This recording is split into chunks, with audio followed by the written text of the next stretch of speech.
One of the guys who I think tries to tell the truth, and that is very rare. I have no time, nor will we give any time on this program to anybody who's trying to schlep something, and they have an agenda, and they're not at least trying, to be honest. Mark Halperin is a guy who wrote the book Double Down, Game Change 2012, and it has raised some eyebrows because he lets the axe fall where the axe falls and is not trying to cut it one way or another, and can tell us exactly what happened in the election of 2012 and some of the really important moments that we all watched, but we didn't know what was going on behind the scenes. Senior political analyst for Time Magazine and a co-author of the new book, Double Down. Mark Halperin, welcome to the program. Honored to be here, sir. Thank you. Thank you. First of all, let's start with this. The president is going to make some statement today at 11:30 Eastern Time on the Affordable Care Act. That maverick, John McCain, is now saying we should have a full repeal of it. That was basically exactly what the people like Ted Cruz and Mike Lee were saying, and that maverick was saying that it was insane. What do you think the president is going to say today? Any idea? Well, I think he's bowing to the political reality that, if the program isn't working and Democrats are starting to worry about their electoral chances, the president has left himself with not that many allies in Washington, not that many people loyal to him, and he's going to have to try to fix the program for this current set of problems. But as we all know, as the program gets implemented, there are going to be more problems. And if he can't get kind of a working relationship going, this thing is going to never be implemented the way he wants and not be implemented in a way that could possibly be good for the country. Okay, so you say that he hasn't left himself many allies, and yet the press carries water for this guy like I've never seen before. So what's the secret sauce here? Well, I've talked about this throughout my career. I prefer to cover politics or write about elections and campaigns and governance. But in the age in which we live, you can't ignore, if you're a political reporter, the role the media plays. And I've said that throughout my career, particularly when the president was running in 2008, but beyond that, there's an obvious slant in much of the media towards Democrats. And even as I tell liberals who balk when I say that, even if you don't believe that, I recognize that half the country or so feels alienated from a lot of the press because they perceive that kind of slant and bias, and it's just not good for the country. It's not good for democracy to have people feeling like the press is slanted in one direction. Have you gotten close enough to, I have felt for a long time that, first of all, Valerie Jarrett is she's the iron fist in the White House. And between the two of them, the president and the first lady is probably the tougher nut between those two. What is her role, politically speaking? And is this what I just said? Is that anything close to true? Well, I mean, look, the president's gotten elected twice and got elected to that Senate seat in Illinois in a competitive primary. He's a pretty tough guy politically. I think when it comes to governance, we've seen his skills are not as good, at least not so far. First Lady, we write about in Double Down, at first wasn't sold on his running for a second term, but then decided it was really important that he be a two-term president, so people didn't dismiss him as kind of an historical aberration. And she used her popularity very hard at key moments and around that Denver debate that was mentioned to try to make sure the president got reelected. And she is very tough and very unyielding. When something she cares a lot about, she makes it plain within the White House that it's a priority to her. So the Denver debate, Al Gore said that was due to the altitude. I mean, of course, we all believe that it was the altitude, but besides the altitude, what else was going on behind the scenes when the president got his head handed to him? Yeah, I mean, it was a major performance failure, in part because there's this myth of Barack Obama as a great communicator. He's never been good at debates. Go back and look at his debates with Alan Keyes in the Senate race in Illinois. He's just not a great debater. In addition, he had in his head a lot of animosity towards Mitt Romney, a lack of respect, and his aides were just really beside themselves leading up to that debate, saying, you don't want to show how much you disdain the guy. And they kind of told him, just lay low, just be. Why does he hate him? Why did he hate him? He thought Mitt Romney was a phony, and that Mitt Romney was running for all the wrong reasons, was disavowing his record in Massachusetts as governor.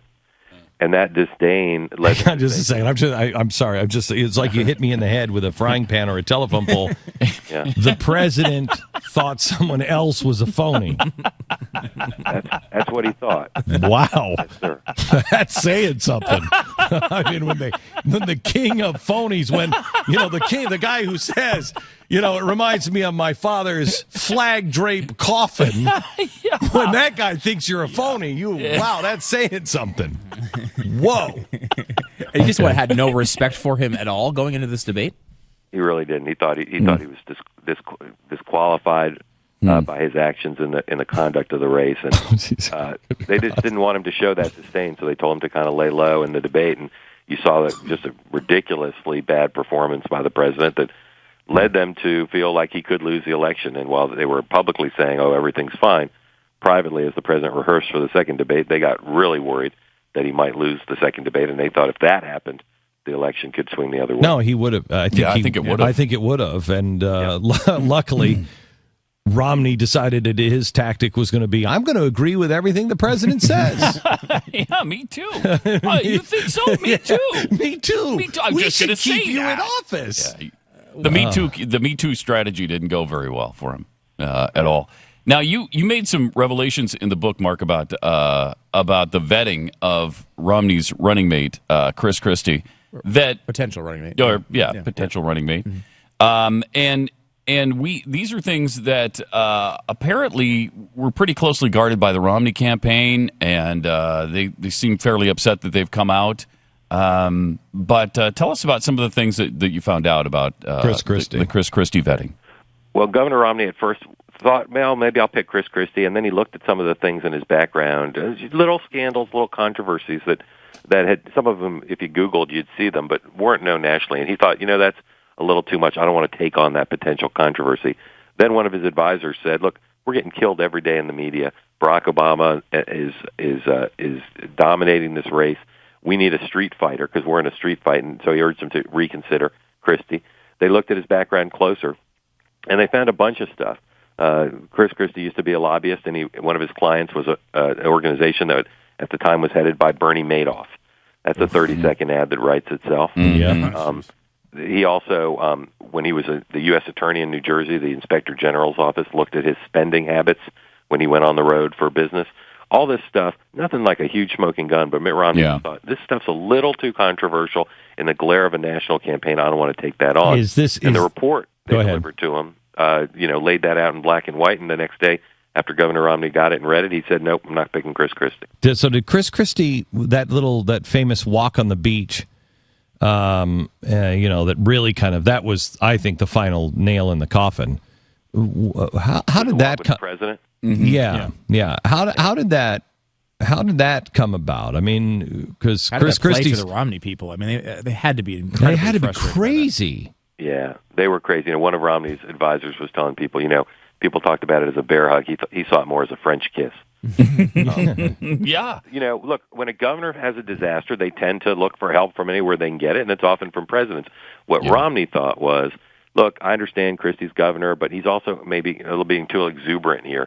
Why does he need to go as far as he did? He didn't. And I think that's the thing. The criticism was you can get help from the president, you can appear with the president, but you got to try to, with days to go before the election, an election so important to the Republican Party, calibrate things a little more. I think he actually threw that. I think he threw that election because that was the final. That was the final blow. I mean, and it was right before the election. Right. So, I mean, and you can't tell me that Chris Christie didn't know. Did he? He's a savvy guy, but I'll tell you, he's also, and this is Governor Romney's view, he's also kind of an emotional guy. And he was getting no sleep. And here was the President of the United States offering help. And like I said, a lot of Romney people were furious. And to this day, a lot of Romney people are furious about it. But I think that the candidate himself, Governor Romney, thought, well, it's just Chris being Chris, a little over-exuberant, but no doubt that it hurt.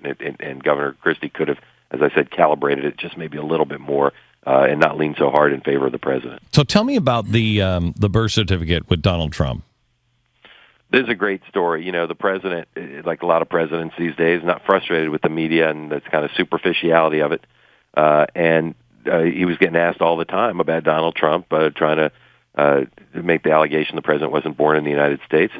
The president's home in Chicago. This is right as he's starting his reelection campaign in the spring of 11, and he finds a box belonging to his mother that had what he thought might be his birth certificate. It turned out to be kind of like a commemorative booklet from the hospital that showed his little footprints and his mom's name and his name.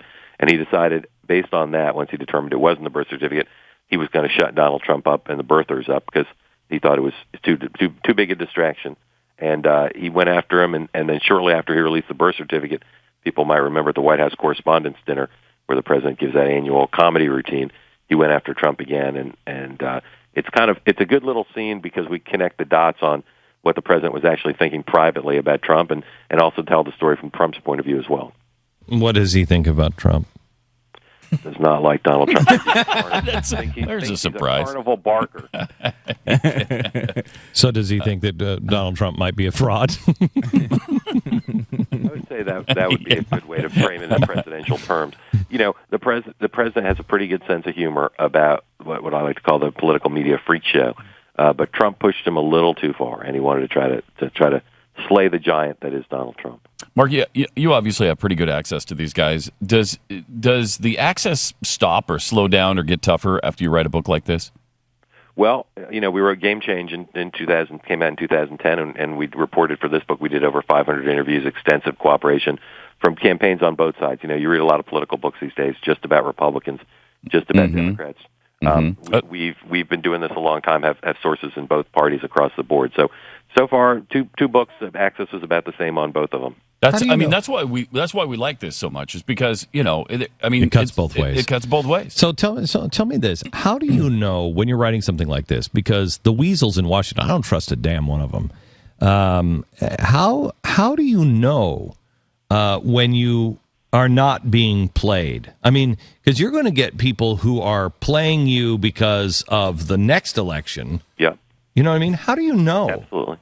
Well, partly from doing it a long time and knowing a lot of the people. And, you know, we've got sources who we know maybe don't always have the best memories or conveniently forget things. Mm-hmm. But if you do 500 interviews and you talk to people, you look at documents, listen to audio tapes, it's very easy in the end to say, you know what, with all due respect, person X, your account doesn't match up with anybody else's. And it goes to motivation, too. We don't really care, in a sense, what people's motives are, as long as we're getting the truth of what actually happened. And as I said, you think about most journalists today doing a story, they might do 2 or 3 interviews, maybe a dozen. 500 interviews, and these are long interviews in general. You're just going to get more to the truth, and if there are weasels in the litter, you're going to be able to factor that in as you compare the stories and sift through them. One of the things that shocked us the most in the book, I think, maybe the thing that shocked us the most in the book, because we know him, is your revelation that John Huntsman Sr. was the source of Reed speculating aloud several times that Mitt Romney didn't pay his taxes for 10 years, and I know the family denies that. We haven't talked to John about that. Hard to believe. Hard to believe. It's very hard to believe. It's hard to believe. John Huntsman is a very good friend of mine, and I have a really hard time believing it. I haven't asked him myself. I just haven't had a chance to talk to him. I haven't asked him that myself. I would find it really disappointing and hard to believe. Yeah. Look, I know you're friends with him, and he's a great man. And in the reporting for the book, we did a lot of reporting about him, and just across the board, people have the utmost respect for him. For John Huntsman Sr. John Huntsman Sr. Just a great patriot and really one of the most impressive people really in the country. But what we report in the book is that people recall what Senator Reed